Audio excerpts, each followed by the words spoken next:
नमस्ते। YouTube channel MD एजुहट पे आप सभी का स्वागत है। आज के वीडियो में हम UGC नेट हिंदू अध्ययन के विषय चतुर्दश विद्या स्थान को पढ़ने वाले हैं। हमारी परंपरा में, भारतीय ज्ञान परंपरा में 14 विद्याओं का वर्णन मिलता है।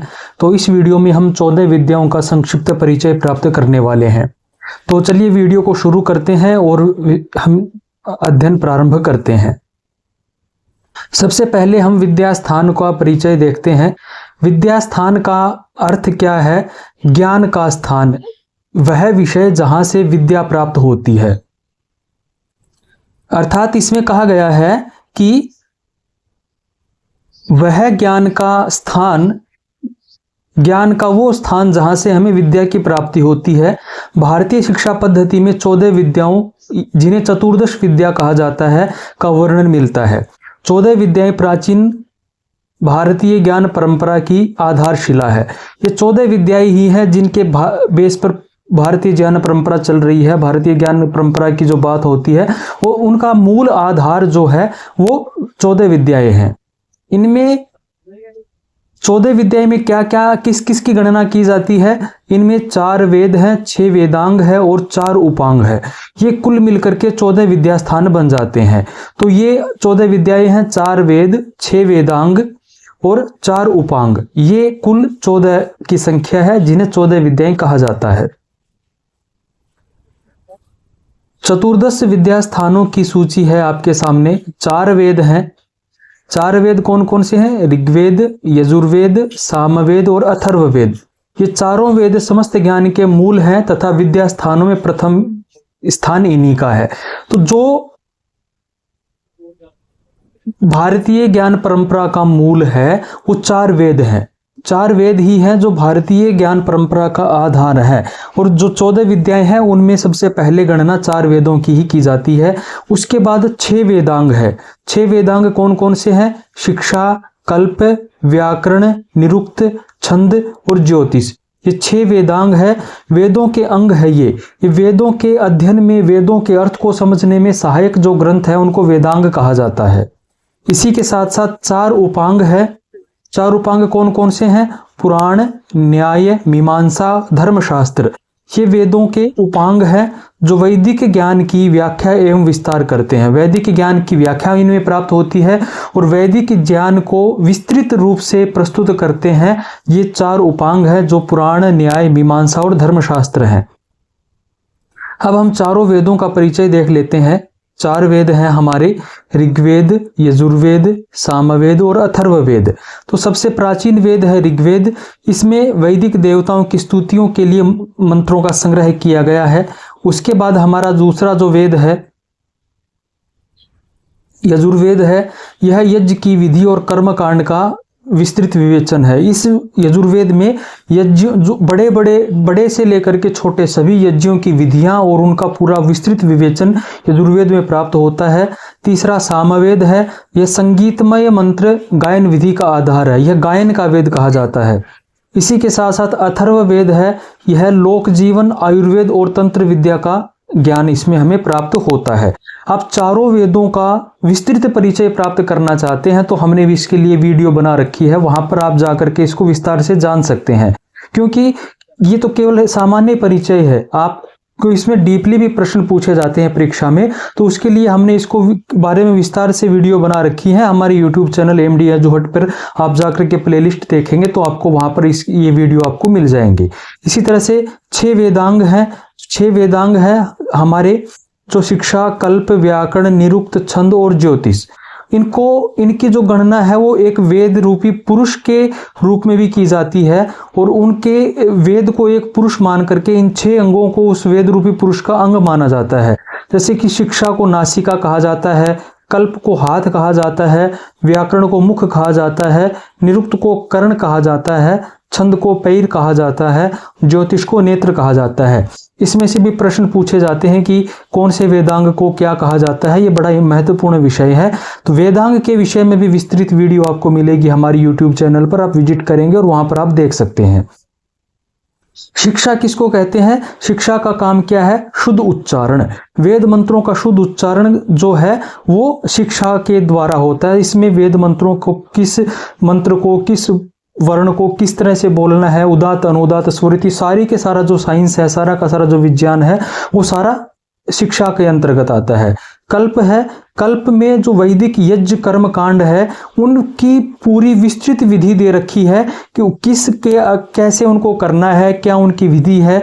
कल्प सूत्र को 4 भाग हो जाते हैं, स्रोत सूत्र, गृह सूत्र, धर्म सूत्र, शुल्ब सूत्र। इन सब में वैदिक यज्ञों के विषय में ही पूरी की पूरी विस्तृत जानकारी अलग अलग प्रकार की प्राप्त होती है। ये भी विस्तार से हम आपको वीडियो के माध्यम से पढ़ाएंगे। ये हमें अभी 14 विद्याओं का संक्षिप्त परिचय देख रहे हैं। उसके बाद आपका व्याकरण और निरुक्त है। व्याकरण का काम क्या है? ग्रामर है।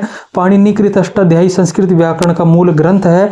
यह भाषा की शुद्धता, पदों की रचना, संधि, समास, प्रत्यय आदि का विस्तृत विवेचन करता है। व्याकरण वेदार्थ ज्ञान हेतु अनिवार्य वेदांग माना जाता है।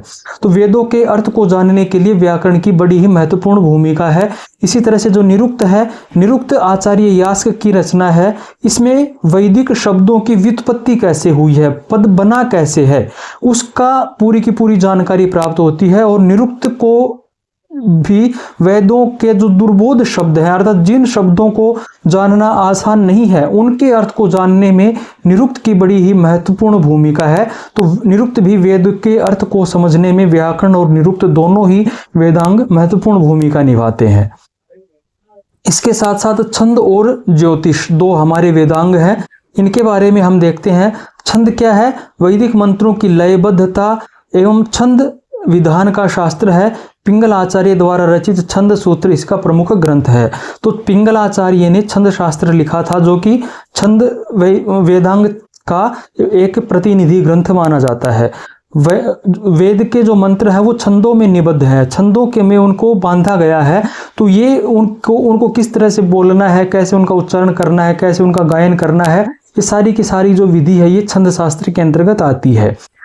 हमारा अगला वेदांग है ज्योतिष। काल हमारा वेदांग है ज्योतिष शास्त्र।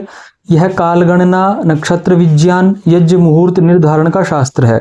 लगध आचार्य इसके लेखक हैं। ज्योतिष वेदांग ज्योतिष जो है उसके लेखक, उसके रचनाकार है आचार्य लगध। तो इसमें प्राचीन विधि विधान हमें प्राप्त होते हैं। सूर्य चंद्र आदि की गति, ऋतुओं का चक्र, पंचांग निर्माण, इसके ये मुख्य विषय है। वैदिक कर्मकांड में इसकी महत्वपूर्ण भूमिका मानी जाती है। तो वेदों के अंग जो हैं उनके विषय में विस्तृत वीडियो हम आपके लिए लेकर के आ रहे हैं शीघ्र ही। वहां पर आपको विस्तार से वेदांग पढ़ाए जाएंगे। उसके बाद उपांग है। उपांग में पुराण, न्याय, मीमांसा, धर्मशास्त्र, ये 4 ग्रंथ आते हैं। पुराण में प्राचीन इतिहास है, न्याय में तर्क और प्रमाण विद्या है, मीमांसा में वेदों की व्याख्या है, धर्मशास्त्र में आचार संहिता एवं विधियों का विवेचन किया गया है। तो पुराण क्या है? पुराण के विषय में हम देख रहे हैं। पुराण 18 पुराण है, भारतीय संस्कृति के आधार है। इनमें सृष्टि, उत्पत्ति, राजवंश, देवताओं की कथाएं एवं धार्मिक आचार विचार का वर्णन हमें प्राप्त होता है। न्याय क्या है? महर्षि गौतम प्रणीत न्याय शास्त्र तर्क एवं प्रमाण का विज्ञान है। प्रत्यक्ष, अनुमान, उपमान शब्द इसमें 4 प्रमाण माने गए हैं। यह वाद विवाद एवं सत्य निर्णय की पद्धति बताता है। इसी के साथ साथ मीमांसा है। मीमांसा में क्या कहा गया है? वेदों की व्याख्या का यह शास्त्र है। पूर्व मीमांसा कर्मकांड की व्याख्या करता है। जैमिनी ऋषि इसके प्रवर्तक है। यज्ञ विधि एवं धार्मिक कर्तव्यों का विश्लेषण इसका मुख्य विषय है। धर्मशास्त्र सामाजिक एवं धार्मिक आचार विचार का यह शास्त्र है। मनुस्मृति, याज्ञवल्क्य स्मृति प्रमुख इसके शास्त्र है। इसमें वर्ण, आश्रम, धर्म, संस्कार, राजधर्म, व्यवहार नियमों का विधान इसमें वर्णित किया गया है। तो इस प्रकार से ये 14 विद्याएं हैं। चतुर्दश विद्याएं समग्र ज्ञान का आधार हैं। ये विद्याएं न केवल बौद्धिक विकास करती हैं अपितु आत्म विकास और मोक्ष का मार्ग भी हमारा प्रशस्त करती हैं। वेद, वेदांग एवं उपांग मिलकर के जीवन के प्रत्येक पक्ष का आलोकित करते हैं। तो इस प्रकार से हम निष्कर्ष रूप में कह सकते हैं कि चतुर्दश विद्यास्थान भारतीय ज्ञान परंपरा की अखंडता का प्रतीक है। ये 4 वेद, 6 वेदांग, 4 उपांग मिलकर के एक समग्र शिक्षा प्रणाली का निर्माण करते हैं। तो ये हमने आज के वीडियो में 14 विद्याओं का संक्षिप्त परिचय प्राप्त किया है। इसके विषय में चारों वेदों का विस्तृत परिचय, 6 वेदांगों का विस्तृत परिचय और 4 उपांग जो हैं उनका विस्तृत परिचय हम आपको वीडियो के माध्यम से पढ़ाएंगे। ये केवल हमने सामान्य आपके सामने परिचय प्रस्तुत किया है कि 4 वेद, 6 वेदांग और 4 उपांग मिलकर के कुल 14 विद्याएं हमारी बनती है। तो इसी तरह की अपडेट्स आपको यूट्यूब चैनल MD हजू भट्ट पर मिलती रहेंगी। इसके साथ साथ आप Hindu studies, Sanskrit, Indian knowledge system की वीडियोज भी यहाँ पर प्राप्त करते रहेंगे। तो यूट्यूब चैनल MD हजू भट्ट के साथ जुड़े रहें। मिलते हैं अगले वीडियो में। नमस्ते, धन्यवाद।